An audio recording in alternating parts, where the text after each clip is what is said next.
The ballroom was all crystal and gold, shimmering under chandeliers, so blinding they made your soul feel small. Everyone wore pride like a tailored suit, especially my brother, Brandon, standing at the altar like a prince reborn. My heels clicked against marble as I stepped in, dressed modestly in a navy dress I'd bought from a thrift store just last week. Before we begin, drop a comment and tell us what would you do in this situation? Be honest, tell me in the comments below. We read every comment. Let's begin. I wasn't supposed to be there, and they knew it the second I showed up. My father's voice sliced through the string quartet like a knife through cake. She came, he barked. After everything? You have some nerve, Eliana. Heads turned. Silence fell. My stepmother, Cynthia, curled her lip like I was dirt on her shoe. You think this is a family reunion? We didn't order extra food for the unemployed. The laughter began as whispers, then chuckles, then loud, malicious cackles from my cousins' uncles, the same people who once kissed my cheeks and told me I was destined for big things.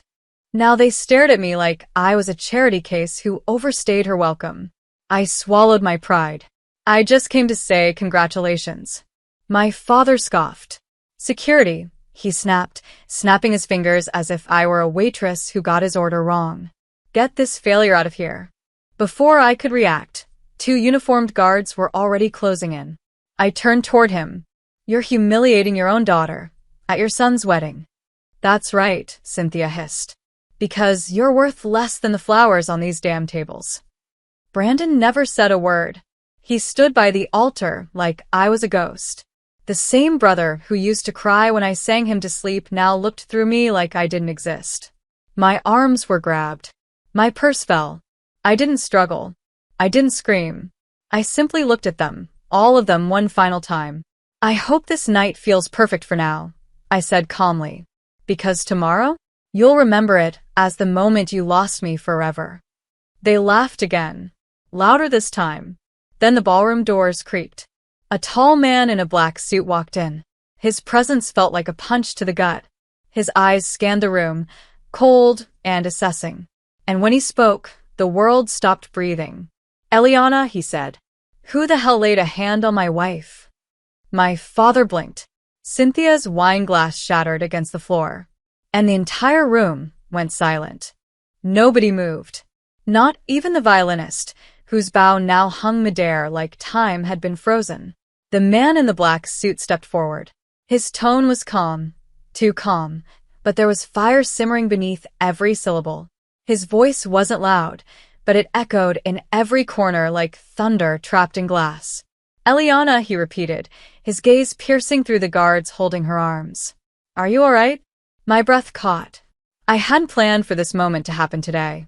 Not like this. I'm fine, I murmured, barely able to speak. He turned to the security guards, 2 bulky men who suddenly looked very, very small. Let her go. Not a suggestion. A final warning. They released me like they'd just realized they were gripping a live wire. Cynthia stepped forward, stuttering. Wait. Who are you exactly? His eyes narrowed. Gabriel Vaughn, he replied smoothly, slipping a card from his pocket and placing it on a silver platter beside a shrimp tower. CEO of Vaughn Atlantic. Maybe you've heard of it, or maybe you just wear its stock on your wrists. Ray, my father, picked up the card, blinked once, then twice. Brandon's groomsmen stopped smirking. Impossible, my father whispered. Not impossible, I said.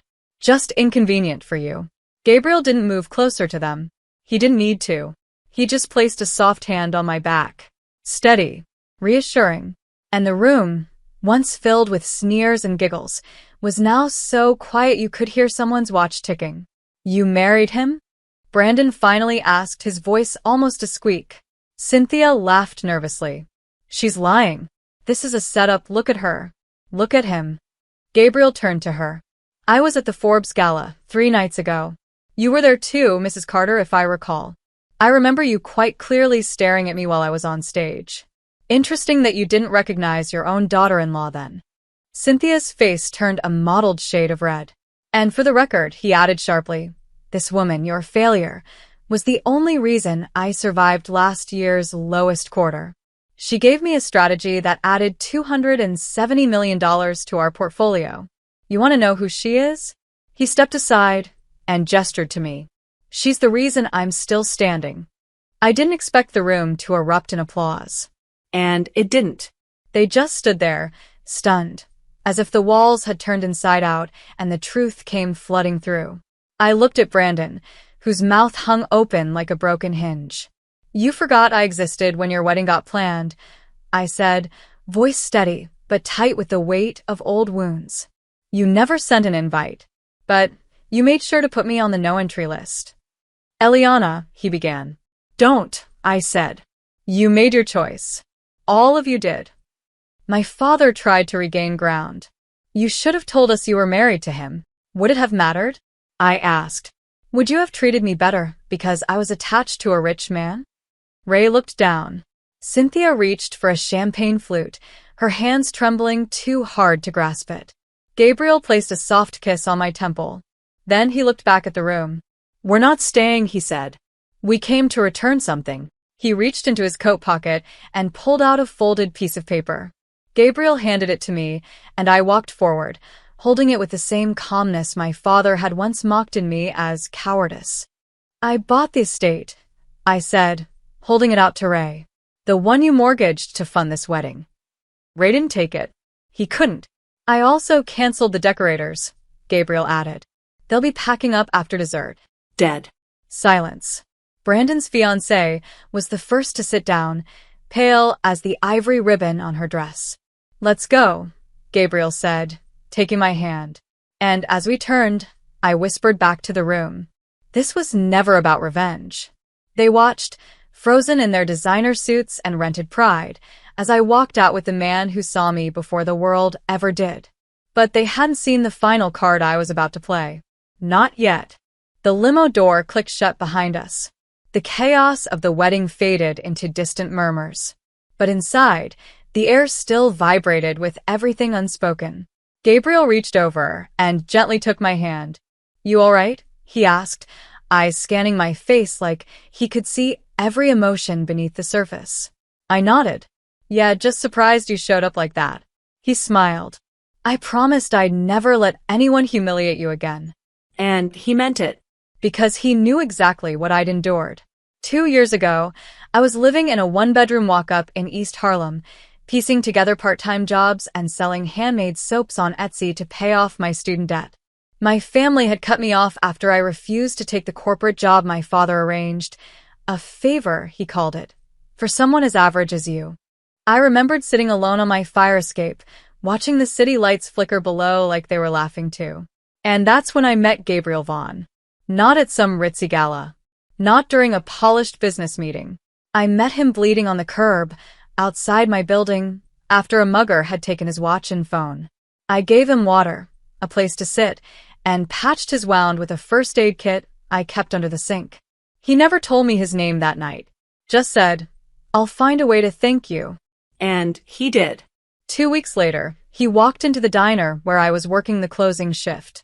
You still make the world's worst coffee, he joked, setting down a check for $10,000. But I owe you more than that. I refused the check. Instead, I offered him something else, a business idea. I had no capital, no experience, just an obsession with tracking failed corporate turnarounds and the conviction that one particular tech firm, one he had just acquired, could be restructured by shifting its logistics model.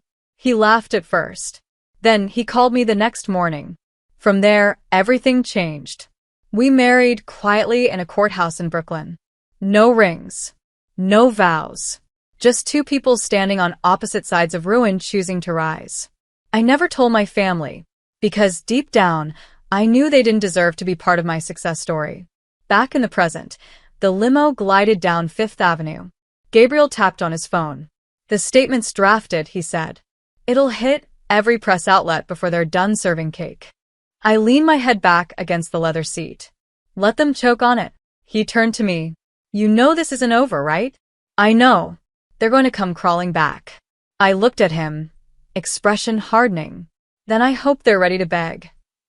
The next morning, the media storm erupted. Headlines screamed. Vaughn Atlantic CEO crashes wedding, reveals secret wife, buys out bride's family estate. The heiress they threw out. Turns out she owns the venue. Cynthia Carter seen leaving country club in tears. Sources confirm massive debt. Calls flooded in. My father's assistant tried emailing me. Brandon's fiancé DM'd me from a burner account asking to meet. Even Cynthia's lawyer left a voicemail. I ignored all of it. Instead, I drove to a small cafe on the Upper West Side, where a woman in scrubs waited nervously with a paper folder in her lap. Her name was Vanessa Ortiz, a single mother of 3. One of the dozens of employees at my father's company who'd been forced into unpaid overtime and then laid off without severance. I slid a signed check across the table. This should cover your back rent, your kids' tuition, and 6 months of breathing room. Her hands trembled. I don't understand. Why are you doing this? Because someone has to. That was the real reason I came back. Not for revenge. Not for attention. For justice. For every person they stepped on while sipping wine in their glass mansions. That afternoon, I stood at the top of the courthouse steps, alone, and handed over the documents that proved my father had siphoned company funds through false charitable accounts to fund Brandon's wedding and Cynthia's lifestyle. It wasn't even hard to find. He used my mother's maiden name on the filings. By 3:45 p.m., every one of his accounts was frozen. By 5:10 p.m., he was on the evening news. And by 6 o'clock, he was banging on my apartment door. Eliana, he shouted. You have no idea what you've done. Open this door. I didn't answer. But I watched through the peephole as the man who once ordered security to drag me out now stood in the hallway like a forgotten ghost, alone, unraveling. And for the first time in my life, I felt peace. But it wasn't over yet, because someone else was watching from across the street. A figure in a charcoal gray coat, holding a phone. They weren't paparazzi. And they weren't family. They were something much worse. That night, I couldn't sleep. Not because I was afraid, but because for the first time in years, I felt something more dangerous than fear, certainty. Certainty that I had nothing to prove to anyone anymore. That I didn't need their approval, or validation, or table scraps of love. I was building a new table. And it was mine. Gabriel was still in the living room, reviewing reports on a tablet while sipping his usual black tea. I sat on the edge of our bed, staring at my phone. The missed calls from Brandon, from my father, even one from a cousin who once told me, "You were the glue of the family, but unfortunately, we didn't need glue." They were all trying to come back now. It was too late. But as I scrolled through my messages, something caught my eye. A forwarded email. No subject line. No sender. Just a file titled, "Not who he says he is, PDF." I clicked it, and my chest tightened. Photos. Screenshots. Wire transfers. To a private account under Gabriel's name. Dates matching days he'd sworn he was in board meetings. Payments to a woman listed as Alyssa Drew. The memo lines read, "Hotel discretion." For silence. Last time. I froze. My heart didn't shatter, it calcified. Could it be true? The man who'd pulled me from the ashes, the man who stood beside me while my own family tried to destroy me, could he be hiding something too? I didn't scream. I didn't cry. Instead, I emailed the file to a burner account I hadn't used in over a year, one I kept just in case I ever had to disappear again. Then I walked quietly into the living room. Gabriel looked up. "Everything okay?" I smiled. Fake. Flawless. "Yeah," I said. "Just tired." He nodded. "I was thinking we should get away for a few days. Somewhere quiet. No headlines. Just you and me." I tilted my head. That sounds nice. But inside, everything screamed. The next morning, I went to Alyssa Drew's apartment. I knocked once. No answer. Then again, harder. Finally, a voice behind the door. "I told you I'm not talking to him anymore." "I'm not him," I said. "I'm his wife." Silence. Then the door cracked open. A woman, maybe mid-30s, with hollow cheeks and a fresh bruise along her jawline. Her eyes met mine, and something inside her shifted. You don't know, do you? She whispered. Tell me. She opened the door wider and let me in. The apartment was dim, Sparse. like someone who was always halfway gone. I met Gabriel 5 years ago, she said, before Vaughn Atlantic went public. He wasn't always this clean. I used to work for a competitor. I had documents. Dirt. I threatened to go to the press. And he bought my silence. Then he made me disappear. Not in a mob way, she added quickly. In a legal way. He paid me off, moved me here under a fake name, set up monthly deposits, but it all stopped 3 months ago. Why? Because of you, she said. I stepped back. What do you mean? Because you're the first person he's ever loved. And that scared the hell out of him. She opened a drawer and handed me a flash drive. Whatever you do next, she said, do it with both eyes open. That night, I confronted Gabriel. I didn't shout. I didn't accuse. I just played the file. He watched it, jaw tight. I should have told you everything, he said. But I was afraid you'd look at me the way they did. You mean with disgust? I snapped. No, he whispered. With disappointment. I turned to leave. He grabbed my wrist. Eliana, listen. Let go. I fixed it. I shut it down. She doesn't exist anymore. Neither do we, I said, pulling free. But before I could walk out the door, he said something that made me stop. There's more. I turned. What? They're coming for you next. Your family hired someone, a private firm. They're trying to use my past to destroy you. I've been trying to stop it from inside. He stepped closer, eyes raw. Please. Don't shut me out now. Not when they're planning to make you disappear like I did her. And that was when I realized this wasn't about weddings anymore. This wasn't even about revenge. It was war. And I wasn't walking away. I was walking straight into it, with my head high, my heart cold, and every weapon I'd ever earned. Tomorrow, I would step into my father's company. And I wouldn't be wearing a thrift store dress anymore. I'd be wearing his title. The next morning was unusually quiet in downtown Manhattan.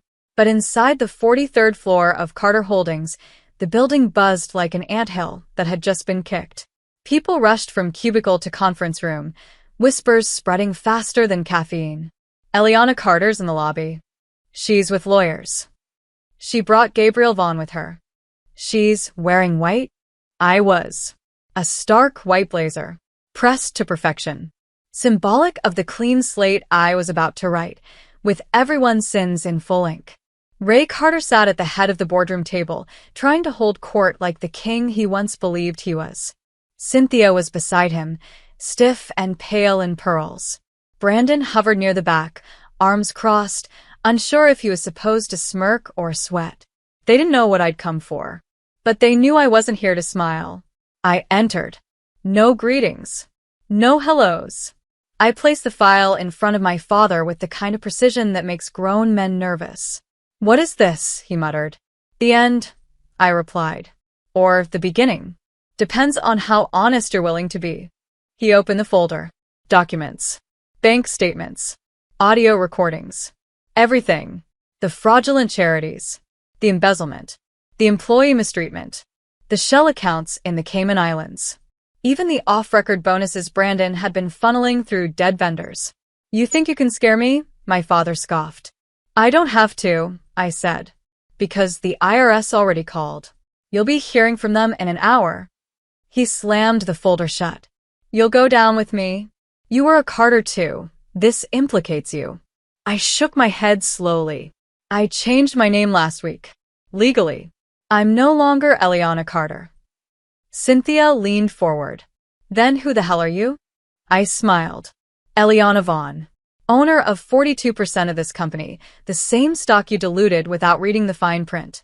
Thanks to Brandon's panic, he accidentally triggered a clause that allowed an external buyer, me, to consolidate shares through Gabriel's firm. Brandon blurted out, "That's not possible. I didn't sign." "You did." I cut in. "While signing your wedding contract. You thought it was a prenup." Gabriel stepped forward and placed a printed slide on the projector. "Here's the merger paperwork," he said, voice sharp as steel. You've all been voted out. Effective immediately. My father turned red. This was a trap. No, I said, voice calm but laced with years of thunder. This was justice. You broke me when I was nothing. And now that I'm something, you think I owe you forgiveness? No. I owe you a mirror. Cynthia stood abruptly. This is your family. You made sure I never forgot that, I whispered. Every time you called me worthless. Every time you sneered at my clothes, laughed at my failures, locked me out of my own mother's house.